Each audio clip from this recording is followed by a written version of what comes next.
Whether he's just borrowing it, maybe he can tell me. Tom, hello. It doesn't matter. It's just one of the shrines that actors sit in when they've got jobs. I've just finished playing God. All right. Yeah, I usually play God these days. Sometimes I play the devil as well. I'd rather play the devil. Do you prefer the devil in general life? I think, actually, yes, I've only got about 2 performances. It doesn't matter. One's the devil and one's God, and I mustn't get them mixed up. But I've just come back from Czechoslovakia, where I've been in that film Dungeons and Dragons. You know that computer game? Yeah. And films are now being rooted in computer games. And there's this amazing $30 million movie which I was in. I played an elf. I said to this American director, he was American, so obviously he had no sense of humor. And he said, I said, I don't want to pry, boss, but, and I'm glad for the job, and you're paying me in dollars, and I'm ever so grateful. But I thought elves were kind of little. And I mean, that's what my mother told me, and you see, I had no education at all, so I couldn't be sure that was true. He said, times have changed, Tom. Elves ain't what they used to be. That's right. And then when the King of the Giants walked in, he was only about 2'6", and I realized, the whole bloody world's upside down. I don't know anymore. Are you enjoying yourself, though? I had a marvelous career as an actor, and I have, if I may say, being modest, I have only one gift which is very useful to me, and that is that I can enjoy any old nonsense, really. Is that right? Absolutely. Have you listened to our show? No. Oh, you'd love it. Would I? Yeah, it's any old nonsense. Yeah, absolutely. I can enjoy any old nonsense, really. It's a kind of necessary alchemy that people who are freelancers have to do, which everyone is learning now, since no one's in a job forever. And everyone is having to learn that, to kind of just celebrate what you've got. And so one day you have Haagen-Dazs ice cream, and the next day chips. You never know what's coming next. You do. Well, that's kind of part of the fun of life, isn't it? You do this, as well as, going around the world and doing various bits and bobs and being in your films, as you say. You're up to all sorts of that. I was reading about you doing something involved with the Boston Tea Party. Tell me about that. Well, yes, I mean, that was somebody asked me would I go to America and apologise for the Boston Tea Party, which was in 1720 or something. And so I went over there and apologised. Unfortunately, right in the middle of my apology, which was on television, America went to war. Or declared or started bombing someone. I've forgotten now. Maybe they were probably bombing New York, the Americans. That's right, from a very great height. And so that wasn't a great success. But, actors, like everyone else, there's no unique group of people. Everyone has to diversify a bit now. And so I've become something of a writer. By that, I mean I'm being commissioned. So I wrote a book about me. So naturally, no one believed it. But it sold a lot of copies last year, called Who on Earth is Tom Baker?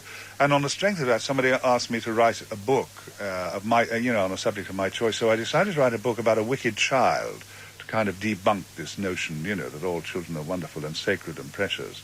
And so I've written a book called The Boy Who Kicked Pigs, which apparently I read the end scene to a group of lesbian friends of mine, and most of them were absolutely violently sick.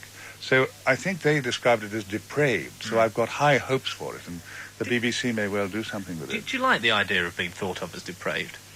Well, no, I don't like the idea of being thought of as depraved. Of course, it depends on what you mean by depraved. I mean, I quite like the idea as an actor, of course, of depravity, because I'm interested in fiction. I am a fiction. And the reason for that is a wonderful paradox, isn't it? That in real life, we always want to have peaceful neighbors and loyal partners, and we want people to be honorable and gentle, and we want to have nice food, and we want to have a good time.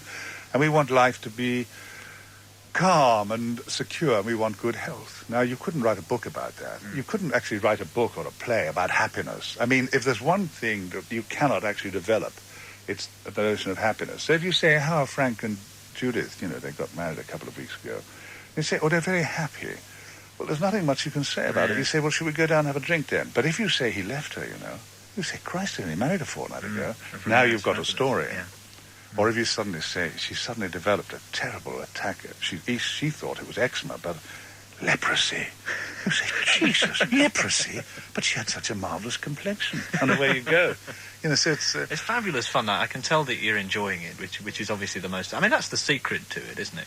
Well, the thing is about actors have a chance, don't they, to turn their fantasy, in other words, their imaginative life, into their work, which a lot of people don't. I mean, fantasy is the great consuming pastime of everyone in the world. Unfortunately, we don't know what other people's fantasies are unless they're quite close to us, and unless they throw them at us.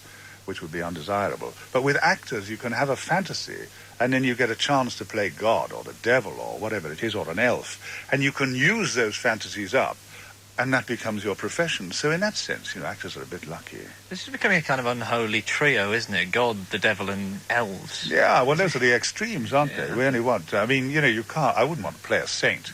Although I must say, when I think about St. Francis of Assisi walking down the street, I mean, he really used to get... what he used to get off on was the sight of a leper. He was always kissing lepers. Is that right? And that's right. Strange guy. Well, it would be considered a bit odd now, wouldn't it? Say, I'm going out with this leper, and I saw you with your throat, your tongue down a leper's throat last night. Okay, there can't be many questions that you haven't answered about Doctor Who, but obviously I'd be strung up by something if I didn't ask you the question. And the one thing that I was reading about Doctor Who was that you almost ended up strung up yourself after an episode with the famous scarf. Didn't you unravel it eventually? Well, there's so many stories about Doctor Who and so many Doctor Whos. I haven't got it very clear in my head anymore. My memory of Doctor Who was that everything since then has been something of a disappointment because, and I don't want, this in a gooey sense to say this, but to have been, for whatever it was, 45 feature films, that's the amount I did, 179 or 189 episodes, but to have been a children's hero for all that time was an amazing experience because it opened up everything. When you're a children's hero, as Doctor Who was, and of course everyone was a great success, it opened up the entire world because, children have families or step-parents or whatever they have. And so once you've got access to children, you had access to everyone.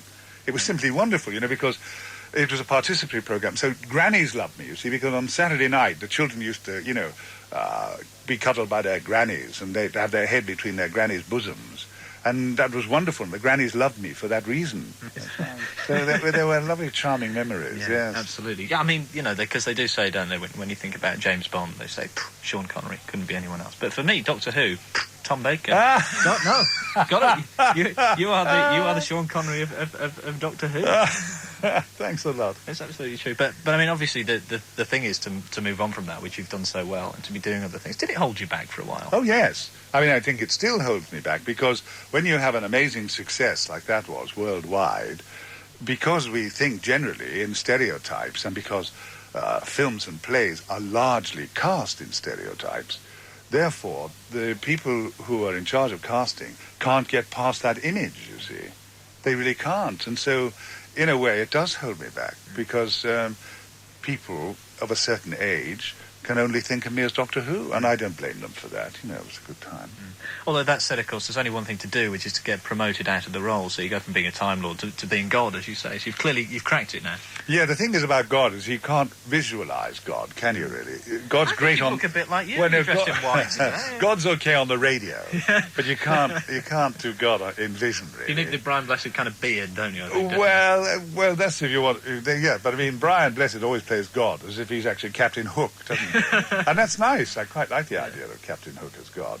But he does a divine Captain Hook as well. He does a marvellous Captain. He does everything. He's coming up to Manchester as Captain Hook. Is it really? Actually, yeah, for Panto. Yeah, he's an amazing man. He brings his own mountains with him, Absolutely. The whole lot, moves us. Yeah, absolutely. Fantastic, yeah. You can't beat that, can you? No. Listen, I'm so glad you're having a good time. I know that you're a busy man, so it's been lovely to catch you in the kind of off-blue room. Okay, I don't know, aquamarine, perhaps? Yes. It's certainly not a green room. Terrific. Whatever it is. Actually, my eyes are getting a bit dim. Curious enough, as my eyesight gets worse, I get on much better with people.